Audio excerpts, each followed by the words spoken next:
இன்னைக்கு பல்வேறு கட்சிகள் இன்னைக்கு வந்து கலந்துக்கினாங்க. எல்லாருமே ஒவ்வொரு கருத்தை அவங்க சொன்னாங்க. ஆனா நம்ம தாவேக தலைவர் பேசும்போது அதிர்ச்சி ஆயிடுச்சு. இவரெல்லாம் எப்படிதான் கூட தெரியாம வந்துட்டாங்களா?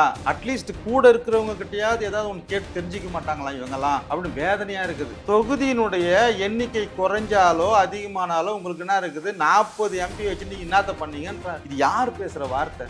ஆனா பாஜகவினர் என்ன சொல்றாங்க அப்படின்னா, திமுக நடத்தக்கூடிய இந்த அனைத்து கட்சி கூட்டமும் வந்து எந்த பலனும் வந்து தரப்போறது இல்லை, எதுக்கு நடத்தணும் அப்படின்ற மாதிரி பேசுறாங்க. இவங்க எல்லாத்துக்குமே இவங்க வந்து முன்னாடி சொல்றது அப்படிதான். அரிட்டாப்பட்டிக்கு அடுத்து தான் சொன்னாங்க. அண்ணாமலை லண்டன்ல இருந்து முடிச்சுட்டு வந்தார்ல, இதை படிச்சுட்டு வந்தாரு. வந்த உடனே சொன்னது முற்போக்கு சிந்தனவாதி நானு. அரிட்டாப்பட்டியில கிடைக்கக்கூடியதெல்லாம் மிக அரிய பொருட்கள், அதன் மூலியமா பல ஃபேக்டரிகள் வரும், அங்க இருக்கக்கூடிய மக்களுக்கு எல்லாம் வேலை கிடைக்கும், இது யாராலையுமே தடுக்க முடியாது. இதே அண்ணாமலை பேசணும். சட்டமன்றத்தில் இங்க தீர்மானம் போட்டு அனுப்பிட்டு தமிழக முதல்வர் ஒரு இதை முன்னெடுத்தாரு. அந்த பகுதி மக்கள் மிக எழுச்சியான போராட்டம் பண்ணாங்க, தடை பண்ணி போயிடுச்சு. அதே இடத்துல இதே அண்ணாமலை போய் என்ன பண்றாரு? மாத்தி பேசுறாரு. என்னால தான் உங்களுக்கு வந்து நின்று போச்சு. இவனுங்க பேச்செல்லாம் குடிகாரம் பேச்சு, பொழுது வெஞ்சா போச்சுன்னு சொல்லுவாங்களே, அதே மாதிரி தற்குறி பேச்சுகள் தான் அண்ணாமலை, சீமானு, இந்த தற்குறிங்க எல்லாத்தையும் ஒன்னா சேர்த்து ஒரே லைன்ல நிக்க வச்சு. நமக்கே 28, 29 கேரளாக்கு எவ்வளவு போய் சேரும்? 7, 8 போய் சேரும். கர்நாடகாவில் இருக்கக்கூடிய பாஜக, ஆந்திரா, தெலுங்கானாவில் இருக்கக்கூடிய பாஜக, கேரளாவில் இருக்கக்கூடிய பாஜக இதுக்கு எதிர்ப்பு தெரிவிக்கிறோம். ஆனா இந்த நன்றி கெட்ட தமிழ்நாட்டில் இருக்கக்கூடிய பாஜக காரன் மட்டும்தான் இதுக்கு எதிர்ப்பு தெரிவிச்சு இந்த அனைத்து கட்சி கூட்டத்தில் சேர்ந்துக்கலாம். புறக்கணிச்சிருக்காங்க. பாஜக, நாம் தமிழர் கட்சி உள்ளிட்ட 3 கட்சிகள் புறக்கணிச்சிருக்காங்க. பாஜக, நாம் தமிழர், தமாக. ஏன் அந்த 3 தனித்தனியா சொல்றீங்க? 3 பாஜக தானே, பேருக்கு தான் வேற வேற, அது 3 ஒன்று தான். இப்போ மற்ற கட்சி மற்ற ஸ்டேட்ல வந்து அப்படி கிடையாதுமா. ஒரு மாநிலத்துக்கு ஒரு பிரச்சனை வருதுன்னா அவன் எதிர்கொள்கையா இருக்கிறான்னா கூட அவங்க ஒன்று சேர்ந்து நிற்கிறான். ஆனா இங்க இருக்கக்கூடிய இந்த சங்கிகள், தமிழ்நாட்டை சேர்ந்த தமிழ் சூத்திர சங்கிகளுக்கு இதுக்கு தான் ஓவரான பில்டப், ஓவரான தற்கொலைகளா இன்னைக்கு ஒட்டுமொத்த இளைஞர்கள் மனசுமே விஷத்தை கலந்து இருக்கிறது இந்த பாஜக தான். அண்ணாமலை என்ன சொல்றாரு? எந்த அடிப்படையில் அவர் பிரிக்கணும்னு சொல்றதுக்கு முன்னாடி தமிழக முதல்வர் வந்து மக்கள் வந்து அச்சுறுத்துறார். விழிப்புணர்வு ஏற்படுத்துறதுக்கும் ஒருத்தருக்கு அச்சுறுத்தல் ஏற்படுத்துறதுக்கும் வருமுன் காக்கிறதுக்கு ஒரு தலைவர் தயாராகிறதுக்கு உங்களுக்கு வித்தியாசம் தெரியல. தற்கொலைக்கு தெரியணுமா தெரியலையா? எல்லா விஷயத்திலையுமே வா ஏதோ ஒரு விஷயத்துக்கு ஒரு முட்டு கொடுக்குற அப்படின்னா ஒட்டு மொத்தமா தமிழ்நாட்டு மக்கள் தமிழ் எல்லாத்துக்குமே முட்டு முட்டு முட்டு முட்டு முட்டுக்கட்டையாவே இருக்கிறதுக்கு இந்த முட்டு சேர்ந்துல போய் நான் நிக்கிறது எதுக்கு நமக்கு இவங்க பாஜக? இது அம்பேத்கர் மிக சிறப்பா சொல்லியிருப்பாரு. மொழிக்காக, மதத்துக்காக, அதிகாரத்துக்காக ஒரு குரல் இங்க எழும்புது அப்படின்னா கண்டிப்பா இந்தியாவில் உள்நாட்டு போர் மூலண்டா அப்படின்றாரு. அந்த உள்நாட்டு போர் மூலக்கூடிய விஷயத்தை தான் இன்னைக்கு அமித்ஷா பேசிட்டு இருக்கிறாரு. மோடி மௌனம் காத்திருக்கிறார். நீட் நேயர்களுக்கு வணக்கம். இன்று நம்மோடு இணைந்திருப்பவர் விடுதலை சிறுத்தைகள் கட்சியின் மாநில அமைப்பு செயலாளர் திரு நீல சந்திரகுமார் அவர்கள். வணக்கம் சார். வணக்கம். வணக்கமா சார், நாடாளுமன்ற தொகுதி மறுசீரமைப்பு தொடர்பாக அனைத்து கட்சி கூட்டம் முதலமைச்சர் தலைமையில நடந்துட்டு இருக்கு. இது எப்படி பாக்குறீங்க? ரொம்ப ஆரோக்கியமான ஒரு விஷயத்தை இன்னைக்கு தளபதி ஸ்டாலின் அவர்கள் பண்ணியிருக்கிறாரு, வரவேற்க தகுந்தது. ஆனால் இது உண்மையாகவே எந்த மாதிரியான ஒரு பாதிப்பை தமிழர்களுக்கு ஏற்படுத்துன்றத ரொம்ப கீழ்மட்ட மக்களை கிட்ட வரைக்கும் போய் சேர்ற அளவுக்கு தமிழக அரசு ஒரு கொள்கை பிரச்சாரமாகவே இதை மேற்கொள்ளணும். அனைத்து கட்சி கூட்டத்தை நம்ம கூட்டி பேசுகிறோம், எந்த காரணத்துக்காக பேசுகிறோம், இதனால் ஏற்படக்கூடிய பாதிப்புகள் என்ன, எதிர்கால தலைமுறைகளுக்கு இதனால் ஏற்படக்கூடிய மிகப்பெரிய மோசமான அழிவு என்ன அப்படிங்கிறதெல்லாம் வந்து பிரச்சாரங்கள் மூலயமா முழுமையாக போய் சேர்ற வரைக்கும் செய்யணும். ஏன்னா அரசியல் தலைவர்களுக்கே இதை பற்றின புரிதல் இல்லாமல் இருக்கிறத நினச்சி வேதனைப்படுறதா இருக்குது. இன்னைக்கு பல்வேறு கட்சிகள் இன்னைக்கு வந்து கலந்துக்கினாங்க. எல்லாருமே ஒவ்வொரு கருத்தை அவங்க சொன்னாங்க. ஆனால் நம்ம தாவேக தலைவர் பேசும்போது அதிர்ச்சி ஆயிடுச்சு. இவரெல்லாம் எப்படிதான் கூட தெரியாம வந்துட்டாங்களா? அட்லீஸ்ட் கூட இருக்கிறவங்க கிட்டயாவது ஏதாவது ஒன்று கேட்டு தெரிஞ்சிக்க மாட்டாங்களா இவங்கெல்லாம் அப்படின்னு வேதனையா இருக்குது. ஏன்னா லட்சக்கணக்கான இளைஞர்கள் வந்து இன்னைக்கு தாவேக்கால விஜய் பின்னாடி இருக்கிறாங்கன்றது கண் கூட நமக்கு தெரியும். ஒரு சிலருக்கு மிகப்பெரிய எதிர்பார்ப்பே இருக்குது. ஆனால் எதையுமே தெரிஞ்சிக்காம வெறும் அரசியல் அந்த சினிமா புகழ் அப்படிங்கிறத பவன் கல்யாணனுடைய இடத்த ஃபில் பண்ற மாதிரியான ஒரு தோரணையை எல்லா விஷயத்திலையும் காட்டுறாரு. முதல் மாநாடு நடந்தது, அப்போ பயங்கரமாக ஏதோ பேசுனாரு, ஓரளவுக்கு எங்களுக்கு சாட்டிஸ்ஃபேக்ஷனாக இருந்தது. 2வது மாநாட்டில் ஒட்டு மொத்தமாக நான் ஜீரோ, எனக்கு எதுவுமே தெரியாது அப்படிங்கிற மாதிரி தான் இந்த 2வது அந்த துவக்க விழா பண்ணிட்டு போனார். இன்னைக்கு பேசுறது இன்னும் மிக மோசமான ஒரு செயல். அப்படி என்ன பேசியிருக்காரு? தொகுதியினுடைய எண்ணிக்கை குறைஞ்சாலோ அதிகமானாலோ உங்களுக்கு என்ன இருக்குது? 40 MP வச்சு நீங்க என்னத்த பண்ணீங்கன்றார். இது யார் பேசுற வார்த்தை? ஒரு அரசியல் தலைவர் பேசுகிற வார்த்தையை எப்பேற்பட்ட தற்குறிகள் எதுக்குமே இல்லாமல் இந்த நோட்டாக ஓட்டு போடுவானுங்க. ஒரு மனப்பிழர்வு ஏற்பட்டு ஒரு உளவியல் ரீதியாக அவன் வந்து ஊரோட சேர்ந்து வாழ மாட்டான், அந்த மாதிரி இருப்பானுங்க ஒரு மாதிரி. இவனுங்க தான் வந்து எதை எடுத்தாலுமே குறை சொல்லிக்கணும், எதை எடுத்தாலுமே வந்து நெகட்டிவ் தாட்டில் பார்க்கறது, இந்த மாதிரி பேசுவாங்களா. அதே பாணியில் இன்னைக்கு தாவேகா தலைவர் பேசியிருக்கிறது உண்மையிலேயே வருத்தம் அளிக்கக்கூடிய ஒரு விஷயமா இருக்குது. அவர் தன்னுடைய போக்கை வந்து தயவு செய்து மாற்றிக்கணும். ஆனா அவரோட அறிக்கையில 50 வருஷமா ஒத்தி வச்சிருக்காங்க இந்த சீரமைப்பு. இன்னும் தொடரணும். இந்த நீட்டிப்பு வந்து இன்னும் தொடரணும்னு சொல்லியிருக்காரு. அது சொல்லி முடிச்சுட்டு இறுதியா தான் வந்து நீங்க சொல்றது போல சொல்லியிருக்காரு. அதுதாம்மா, ஏன் தொடருதுன்றது கூட அவருக்கு தெரியாது. இன்னைக்கு தமிழக முதல்வர் வந்து 30 வருஷத்துக்கு இதை தள்ளி வைங்க அப்படின்றார். 30 வருஷம் கழிச்ச பிறகு கூட இதே தான் நடக்க போகுது. அன்னைக்கு யார் முதல்வராக இருக்கிறாங்களோ, நாளைக்கு பாஜகவினுடைய எடப்பாடி மாதிரியான ஒரு முதல்வரோ, இல்லை எடப்பாடிக்கு சிஷ்யனா வந்திருக்கக்கூடிய தாவேக தலைவர் மாதிரியான ஒருத்தர் யாராவது வந்துட்டாங்கன்னா என்ன நடக்கும்? ரொம்ப ஈஸியாக பிஜேபி வந்து வேலையை முடிச்சுட்டு போயிடும். அன்றைக்கி இருக்கக்கூடிய இன்னொரு மோடி யாராவது 30 வருஷம் கழித்து பண்ணுவாங்க. ஆனால் இதில் உள்ள இருக்கக்கூடிய விஷயம் என்னென்னா, 1971 இந்திரா காந்தி அம்மையார் கொண்டு வந்த ஒரு அறிக்கைதன் சார்பாக தான் இது 25 வருஷத்துக்கு மறுபடியும் நாம் எந்த மக்களவையும் வந்து மக்களுடைய கணக்கெடுப்பு அடிப்படையில் செய்ய மாட்டோம் அப்படிங்கிறது. கணக்கெடுப்புக்கு அரசாங்கம் ஒரு சட்டத்தை வகுக்குது, ஒரு திட்டத்தை வகுக்குது. நாம் இருவர் நமக்கு இருவர். அது தமிழ்நாடு மக்கள் வந்து மிக சரியாக பயன்படுத்தினாங்க. அந்த அடிப்படையில் எல்லா மாநிலங்களும் கடைபிடிக்கணுன்றதுக்காக தான் 25 வருஷத்தை அவங்க தள்ளி வச்சாங்க. அதுக்கப்புறம் 2002 வாஜ்பாய் பிரதமர் மறுபடியும் அதே காரணத்துக்காக தான் அவர் சுட்டி காமிச்சு 25 வருஷம் தள்ளி வச்சார். இப்போ மறுபடியும் நம்ம கேட்கறது என்னன்னா, 30 வருஷத்துக்கு தள்ளி வைங்க அப்படிங்கன்னு முதல்வர் ஏன் கேட்குறாருன்னா, மோடி அரசாங்கத்து மேலே பயம். இந்திரா காந்தி அம்மையார் ஒரு சமூக நீதியை காப்பாற்றக்கூடிய ஒரு மதச்சார்பற்ற ஒரு ஆட்சியை அமைச்ச ஒரு பிரதமர். வாஜ்பாய் பிரதமராக இருக்கும்போது நாமளும் அவங்க கூட்டணியில் இருந்தோம். ஆனால் குறைந்தபட்ச செயல் திட்டத்தின் அடிப்படையில் இருக்கும்போது அவர் அதிகார வலிமை மிக்கவராக இல்லை வாஜ்பாய். அதனால் அவர் 25 வருஷம் தள்ளி போட்டார். ஆனால் மோடி வந்து இன்னைக்கு இருக்கக்கூடிய சூழ்நிலையில் எதையும் செஞ்சுட்டு போகக்கூடிய அளவுக்கு தான் அவங்க இருக்கிறாங்க. எந்த அளவுக்கும் அவங்க மேலே வந்து நம்பிக்கை இல்லாத ஒரு சூழல் அமையுது. அதுக்காக தான் 30 வருஷத்தை வந்து தள்ளி வைக்கணும். அதை பிரதமர் வந்து எழுத்துப்பூர்வமாக எழுதி கொடுக்கணும். மற்றவங்களாம் வந்து வாய்மொழியாகவே சொன்னாலே போதும். இந்திரா காந்தி அம்மையாரோ வாஜ்பாயோ வாய்மொழியாக சொன்னாலே அவங்களாம் அதை கீப்பப் பண்ணுவாங்கன்றது அந்த பிரதமருக்கு உண்டான அந்த தகுதியின் அடிப்படையில் அவங்க வாயிலிருந்து ஒரு வார்த்தை வந்து உண்மை அப்படின்னு நம்பக்கூடிய அளவுக்கு நம்பகத்தன்மை இருந்தது. ஆனால் மோடி அவர் வாயை எதை திறந்தாலுமே வெறும் பொய், புரட்டு, உருட்டு, திருட்டு, மாற்றி பேசுறது, திருச்சி பேசுறது, இல்லைன்றது, இருக்குதுன்றது, இப்படி. அதனால தான் இன்னைக்கு அனைத்து கட்சி கூட்டமும் சேர்ந்து இன்னைக்கு வந்து பிரதமர் வந்து எழுத்துப்பூர்வமாக இதை அறிவிக்கணும் அப்படின்னு சொல்கிறாங்க. இதில் இன்னொரு விஷயம் என்னென்னா, 1950 தமிழ்நாட்டினுடைய மக்கள் தொகை வந்து 3 கோடி. அதுக்கு இணையாக பீகார் அதே 1950 3 கோடி. ராஜஸ்தானில் 2.25 கோடி. இந்த 3 ஸ்டேட் உதாரணத்துக்கு எடுத்துக்கங்க.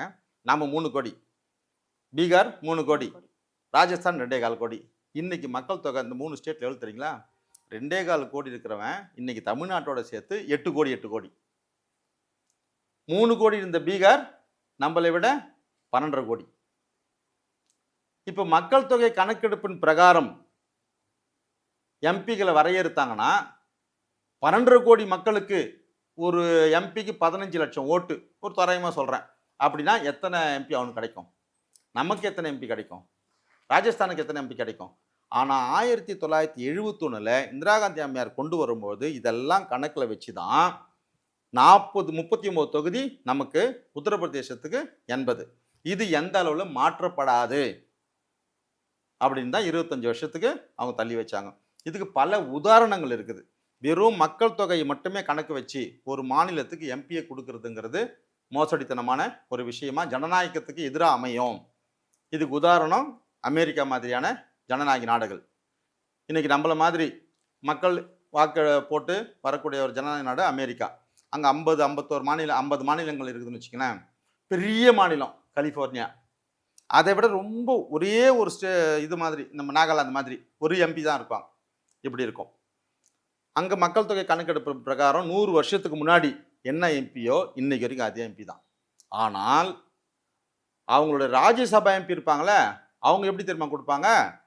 கலிஃபோர்னியால இருந்து 80 எம்பி மக்களவைக்கு தேர்ந்தெடுக்கிறான். இன்னொரு அந்த சின்ன ஸ்டேட்ல இருந்து ஒரே ஒரு எம்பி தான் போறான். நாகாலாந்து மாதிரியான ஸ்டேட்ல இருந்து ஒரு சின்ன ஸ்டேட்ல இருந்து ஒரு எம்பி போறான். ஆனா ராஜ்யசபா எம்பி 2 மாநிலத்துக்குமே அவனுக்கும் 2 தான், இவனுக்கும் 2 தான். அங்கெல்லாம் ஜனநாயகத்தை காப்பாத்துறதுக்கு எந்தெந்த வழிமுறைகள் எல்லாம் அரசியல்வாதிகள் தேர்ந்தெடுத்து எவ்வளவு தெளிவா கையாளுறாங்க. அங்க எந்த சூழ்ச்சியும் கிடையாது. ஆனா இங்க மோடி தலைமையிலான அரசு எதையும் செய்யும். இப்ப 25 கோடி கிட்ட நெருங்குது உத்தரப்பிரதேசம். இப்ப எத்தனை எம்பி வரும்? குறைஞ்சபட்சம் 140 150 எம்பிக்கு வந்துடும். நாம அதே மக்கள் தொகை கணக்கெடுப்பு நமக்கு வச்சாங்கன்னா 40ங்கிறது 30க்கு போயிடும், 39ன்றது 30 28 இப்படி போயிடும். அப்ப நம்ம குறைஞ்சிடுறோமா? ஒட்டுமொத்தமா அதிகாரம் யார் கையில போயிடும்? நாளைக்கு உத்தரப்பிரதேசத்துல எவன் முதலமைச்சர் ஆகிறானோ அவன் தான் பிரதமரே ஆகும். இந்த ஆபத்தை தெரியாதவர் தாவேக தலைவரா இருக்கிறார். எதன் அடிப்படையில நாங்க பண்ண போறோம் அப்படின்னு இன்னும் அறிவிக்கவே இல்லை. அதுக்குள்ளேயே அச்சப்பட வேண்டிய தேவை என்ன இருக்கு அப்படின்னு இவங்க கேக்குறாங்க. இதுக்கப்புறம் என்ன கண்டுபிடிக்க போறாங்களா, இல்லை இவங்களுக்கு என்ன அதிகாரம் இருக்குதா? ஏற்கனவே இந்திய அரசியல் சாசனத்துல ஒரு மக்களவை உறுப்பினருக்கு உண்டான எப்படி எடுக்கணும்ன்றது வந்து அங்க சாசனத்தில் எழுதப்பட்டிருக்குதுல்ல. சட்டத்தின் அடிப்படையில் தான் இவங்க இம்ப்ளிமெண்ட் பண்ண முடியும். புதுசா ஒன்று பண்ண முடியுமா? இல்ல புதுசா ஒரு அமெண்ட்மெண்ட் இவங்க சேர்த்துட்டு பிறகாது பார்க்கலாம். ஆனா எதுவுமே இல்லையே இது வரைக்கும். 25 வருஷத்துக்கு இந்திரா காந்தி அம்மா தள்ளி வச்சாங்க. இன்னைக்கு வாஜ்பாய் 25 வருஷம் தள்ளி வச்சாரு. 30 வருஷத்துக்கு மோடி தள்ளி வைக்க முடியும். ஆனால் நீ மறு சீராய்வு பண்றோம் அப்படின்னா சட்டத்தின் பிரகாரம் தான் பண்ண முடியும். அப்ப சட்டம் நமக்கு எப்படி சொல்லுதுன்னா மக்கள் தொகை கணக்கெடுப்பின் பிரகாரம் தான் பண்ண முடியும். புரியுதுங்களா? 15 லட்சம் மக்கள் இருக்கானா அவனுக்கு ஒரு எம்பினா இதுதான் சொல்ல வருது அரசியல் சாசனம். அப்ப அரசியல் சாசனத்துல நாம முதல்ல சட்ட திருத்தத்தை கொண்டு வரணும். திருத்தத்தை கொண்டு வந்த பிறகுதான் இதை பத்தி நம்ம பேசணும். ஆனா இருக்கக்கூடிய ஒரே வருஷம் தான். ஆனா மிக சரியான நேரத்துல சரியான முடிவை தமிழக முதல்வர் எடுத்துக்கிறார். வருமுன் காப்போம். வருமுன் காப்போம்ன்ற திட்டத்தின் அடிப்படையில் தான் இன்னைக்கு நம்ம கட்சி நம்மளுடைய தமிழ்நாட்டில் இருக்கக்கூடிய அனைத்து கட்சி கூட்டம் மட்டும் இல்லை, தென்னிந்தியாவில் இருக்கக்கூடிய அத்தனை மாநிலங்களையும் 5 மாநிலங்களையும் சேர்த்து அதுக்கு ஒரு குழு அமைக்கிறாங்க. அதுதான் ரொம்ப ரொம்ப இம்பார்ட்டன்ட். அது ஒட்டுமொத்த இந்திய தேசத்திற்கே சொல்லக்கூடிய ஒரு செய்தியா மாறும். தமிழ்நாடு மட்டும் இல்லாம தென்னிந்தியா மொத்தமே நம்ம அழிச்சா எதிர்காலத்துல வந்து ஒரு கேள்விக்குறி ஆயிடும். நமக்கே 28 29 கேரளாக்கு எவ்வளவு போய் சேரும்?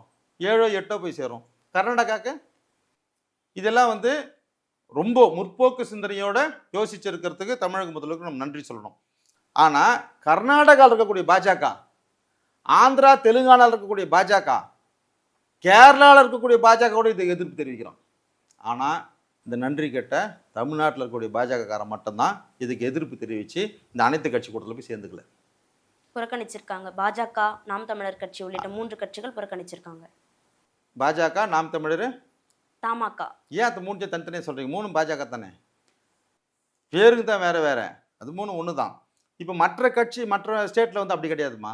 ஒரு மாநிலத்துக்கு ஒரு பிரச்சனை வருதுன்னா அவன் எதிர்கொள்கையாக இருக்கிறான்னா கூட அவங்க ஒன்று சேர்ந்து நிற்கிறான்.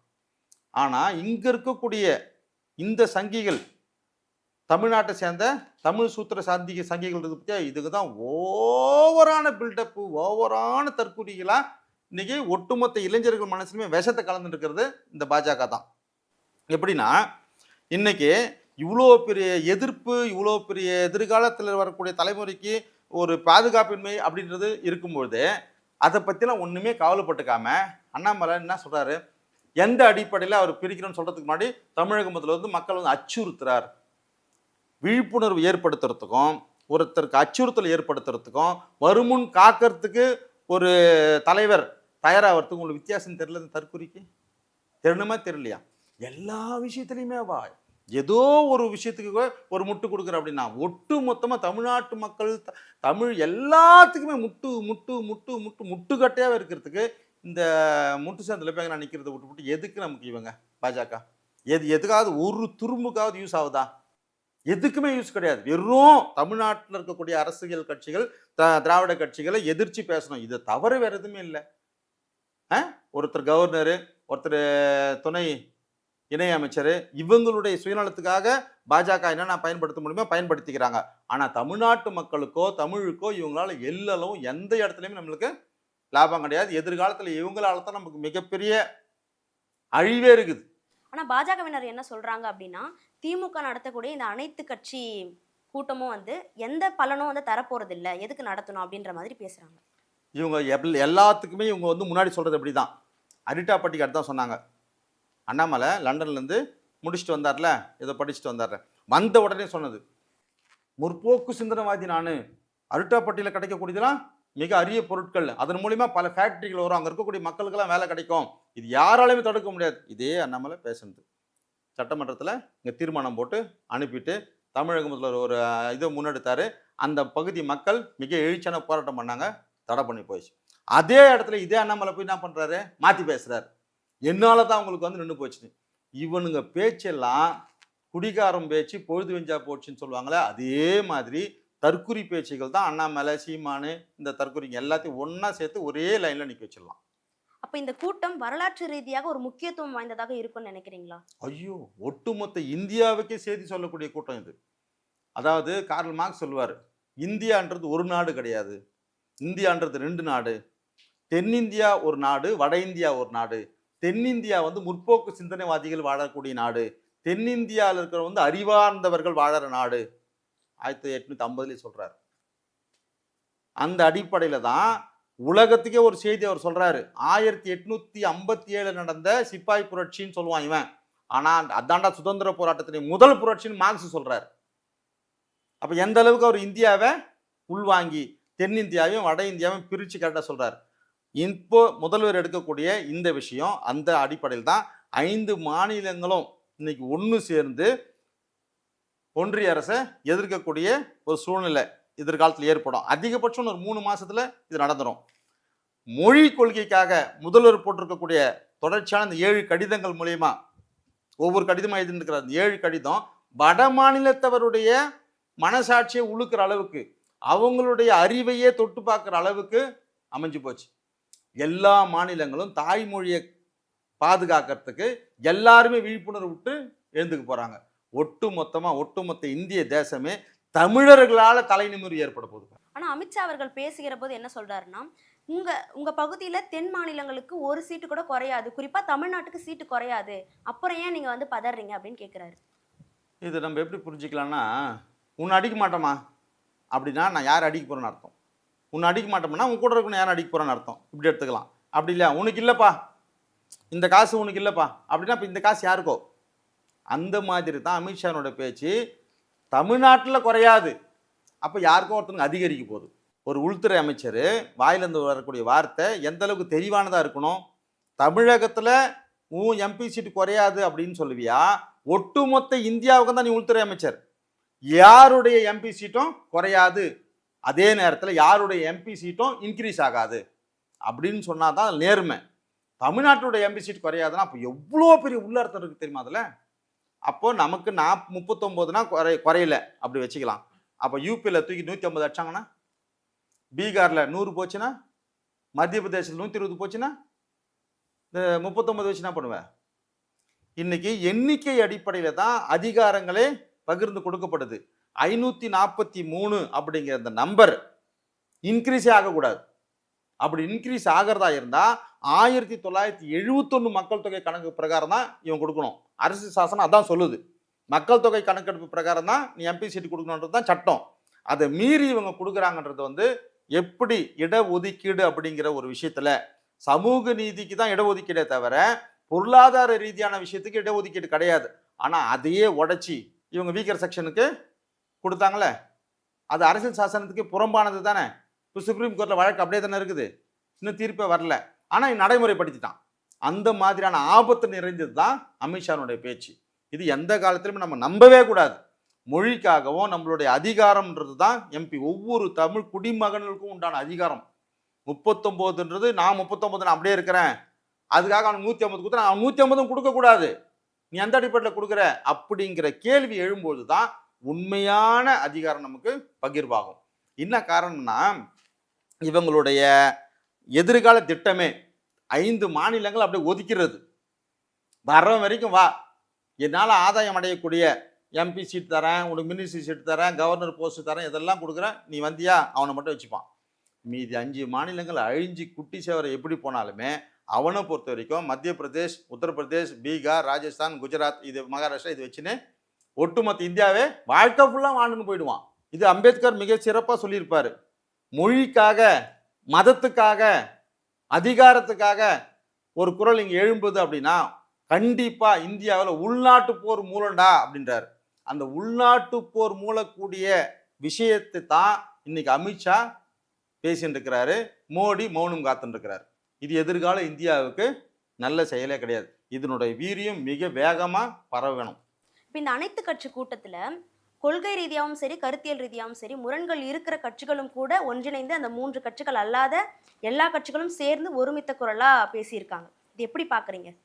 ரொம்ப ரொம்ப ரொம்ப ரொம்ப வரவேற்க தகுந்த விஷயம். அதிமுக மாதிரியான கட்சிகள்லாம் வந்து இதில் கலந்துக்கினது வந்து ரொம்ப மகிழ்ச்சியை கொடுக்குது. தமிழ்நாட்டினுடைய எதிர்காலம் அப்படின்னு வரும்போது நம்ம எல்லாம் ஒன்று சேர்ந்துடணும். உள்ளுக்குள்ள தேர்தல் அரசியலுக்காக நம்ம பகைமையாக இருக்கிறோம்னா அரசியல் பகைமைங்கிறது வேற, கருத்தியல் நட்புங்கிறது வேற, நம்மளோட உரிமைங்கிறது வேற. ஒரு உரிமைக்காக ஒன்று சேர்ந்தான் பார்த்தீங்களா, இவன் ஆட்டோமேட்டிக்காகவே எல்லார் மனசுலையுமே எல்லாருமே குடி வந்துடுவான். ஆனால் ஆட்டோமேட்டிக்காகவே விலகி நிற்கிது பத்தியா. எது எது விலகி நிற்குதோ தமிழக மக்கள் அடையாளம் பார்த்துட்டாங்க. பாஜக 3 பேர் அப்படியே நிற்கிறாங்க தனியாக, மும்மூர்த்திகள். அந்த மும்மூர்த்திகள் அப்படி தான் நிற்பாங்க. எந்த காலத்திலையும் தமிழக மக்களுக்கு இவங்களால ஒரு புல் பூண்டுக்கு கூட நன்மை கிடையாது. சரி, இப்போ இந்த அனைத்து கட்சி கூட்டத்துல விடுதலை சிறுத்தைகள் கட்சியின் தலைவர் திருமா அவர்கள் என்ன சொல்லியிருக்காங்கன்னா எல்லை வரையறை பத்தி பேசியிருக்காங்க. அதை பத்தி என்ன சொல்ல வரீங்க? எங்கள் தலைவர் எப்பயுமே வந்து எதையுமே ஒரு முற்போக்கு சிந்தனையோட அணுகக்கூடியவர். டிமானிசேஷன் கொண்டு வந்த அடுத்த நிமிஷமே இது ஒரு ஃபெயிலியர் கான்செப்ட், உடனடியாக அதை திரும்ப பெறுங்கன்னு சொன்னால் இந்தியாவிலே ஃபஸ்ட்டு தலைவர் தான். ரொம்ப முற்போக்கு சிந்தனையோட சொல்லுவார். இப்போ எல்லாரும் மக்கள் தொகை எண்ணிக்கையை வச்சு பேசிட்டு இருக்கிறோம், எங்கள் தலைவர் எல்லையை பற்றி பேசுகிறார். இது ரொம்ப நுட்பமாக கவனிக்க வேண்டிய விஷயம். ஒரு வரையறையை பண்ணும்போது எல்லை மிக முக்கியமானது அப்படிங்கிறத சொல்கிறாரு. ஏன்னா இத்தனை வருஷமாக நாங்கள் அதில் பாதிக்கப்பட்டிருக்கிறோம். இந்த பாதிப்புலேருந்து மக்கள்கிட்ட அரசியல் கற்றுக்கணும், மக்கள்கிட்ட பாடத்தை கற்றுக்கணும், மக்களுடைய குரலாக வெளிப்படக்கூடியவர் தான் எழுச்சி தலைவர் அவர்கள். அப்போ எல்லை அப்படின்னு அவர் எதை குறிக்கிறாருன்னா, ஒரு குறைந்தபட்சம் ஒரு 15 லட்சம் மக்கள் ஒரு பாராளுமன்ற தொகுதியில் இருக்கிறாங்கன்னா, இங்கே இருக்கக்கூடிய இஸ்லாமியர்கள் ஒரு 15% இருக்கிறாங்கன்னா, இந்த 15% உடைக்க பார்ப்பாங்க. ரொம்ப சிறுபான்மையினராக அங்கே மாற்றுறதுக்கு அங்கே இருக்கக்கூடிய இஸ்லாமியர் பகுதிகளை வந்து மற்ற தொகுதிகளில் சேர்த்து விடுவாங்க. அந்த மாதிரி வேலூர் தொகுதி தான் ஒட்டுமொத்த இந்தியாவிலேயே இஸ்லாமியர்களுடைய தொகுதியாக ஒரு காலத்தில் பார்க்கப்பட்டுச்சு. ஆனால் அதிமுக அரசு 2014 முதல் முறையாக எனக்கு தெரிஞ்சு அவங்க தான் ஃபஸ்ட்டு வந்து இஸ்லாமியர் தொகுதியை எடுத்துகிட்டு வேற ஒரு நான் தலித்துக்கு சீட்டை ஒதுக்கி அங்கே வெற்றியும் பெற்றாங்க அதிமுக. ஆனால் இருக்கக்கூடிய விஷயம் என்னென்னா, பெரும்பான்மையாக இருக்கக்கூடிய அந்த இஸ்லாமியர்களுடைய பகுதியாக இருக்கக்கூடிய வேலூர் மாற்றி அமைக்கப்படுறதெல்லாம் வந்து எங்கள் தலைவர் சொல்லக்கூடிய இந்த எல்லை. தலித் மக்கள் பெருசாக இருப்பான் ரிசர்வ் தொகுதிகளில், தனி தொகுதிகளில். அந்த தனி தொகுதிகளில் ஒரு 30% ஒரு தனி தொகுதியில் தலித் இருக்கிறாங்கன்னு வச்சுக்கோங்களேன், அதை வந்து உடைக்கிறது, அதை வந்து 20% மாற்றுறது, அந்த ஊருங்களை தூக்கி அந்த ஜென்ரல் தொகுதியில் சேர்க்கறது, இந்த ஊரை தூக்கி இந்த ஜென்ரல் தொகுதியில் சேர்க்கறது ரொம்ப மோசமாக இருக்கும். நம்ம கூட இப்போ தமிழ்நாட்டில் இருக்கிறதுனால இந்த தமிழ்நாட்டை உதாரணம் சொல்கிறேன், ஒட்டுமொத்த இந்தியா ஃபுல்லாகவும் இந்த எல்லை தான். அப்போது ஒரு தனி தொகுதி இருக்குது அப்படின்னா அதில் குறைந்தபட்சம் ஒரு 40% தலித் மக்கள் இருக்கக்கூடிய தொகுதியாக எல்லையை வரையறுக்கணும். அதுதான் இஸ்லாமியர்கள் இருக்கக்கூடிய பகுதிகளை டிஸ்டர்ப் பண்ணாமல் அந்த எல்லையை அப்படியே வரையறுக்கணும். இது மிகப்பெரிய ஒரு உரிமை சார்ந்த பிரச்சனை. இப்போ நம்ம எல்லையை பற்றி பேசுறது வந்து மறுசீராய்வினுடைய அடுத்த வெர்ஷன். இப்போ எண்ணிக்கை பற்றி நம்ம பேசும்போது மக்கள் தொகை கணக்கெடுப்பு பிரகாரம் இப்போ 15 லட்சம் பேர் நம்ம இருக்கிறோம் ஒரு எம்பி. இப்போ 25 லட்சம் பேர் யூபியில் இருக்கிறான், அதுக்கு ஒரு எம்பி. இப்போ இப்படி நம்ம பார்க்கணும். இதுக்கு எங்கள் தலைவர் எப்படி சொல்கிறார் அப்படின்னா, எண்ணிக்கை அடிப்படையில் எம்பி ஒன்று தான், ஆனால் அந்த மக்களும் பாதிக்கப்படக்கூடாது. 15 லட்சம் மக்களுக்கு ஒரு எம்பி, 25 லட்சம் மக்களுக்கும் ஒரு எம்பி இருக்கலாம், எண்ணிக்கை மாறக்கூடாது. ஆனால் இந்த எம்பி நிதி இருக்குதுல்ல, வருஷத்துக்கு ஒரு எம்பிக்கு வந்து 5 கோடி நிதி அரசாங்கம் ஒதுக்குது அப்படின்னா 25 லட்சம் மக்கள் கொண்ட அந்த எம்பிக்கு 5 கோடிக்கு பதிலாக 10 கோடியை கொடுக்கும். மக்கள் பாதிக்கப்படக்கூடாது. அவன் வட இந்தியனோ யாரோ அதுவும் பாதிக்கப்படக்கூடாது. ஆனால் யாருடைய அதிகாரமும் இங்கு பறிக்கப்படக்கூடாது, யாருடைய உரிமையும் இங்கு ஒழிக்கப்படக்கூடாது. எல்லாமே சமூக நீதியாக சமநீதியாக செயல்படணுன்ற அர்த்தத்தில் தான் எங்கள் தலைவர் சொல்லியிருக்கக்கூடிய ஒரு அழகான வார்த்தை. மக்களும் பாதிக்கப்படக்கூடாது, மக்கள் பிரதிநிதிகளும் பாதிக்கப்படக்கூடாது அப்படின்றது மாதிரி. மக்களும் பாதிக்கப்படக்கூடாது, மாநிலங்களும் பாதிக்கப்படக்கூடாது. மக்களுடைய பிரதிநிதிகள் பாதிக்கப்படுறதுனால ஒன்றும் கிடையாது. அங்க 10 பேரோட போட்டுக்குவாங்க. இல்ல மாநிலங்களுடைய நிதியை உரிமை, வந்து அவங்களுக்கு உயர்த்தி தரணும்னு சொல்றதா சொல்றீங்க. மாநிலங்களோட அதனால உரிமைங்கிறது எம்பிக்களுடைய எண்ணிக்கை, மக்கள் பாதிக்கப்படக்கூடாதுன்றது நிதியை ஏற்றி கொடுங்கன்றது. இவ்வளவு நேரம் நீர்த்துறையோடு பல கருத்துக்கள் பகிர்ந்துக்கிட்டீங்க. நன்றி. நன்றி நன்றி.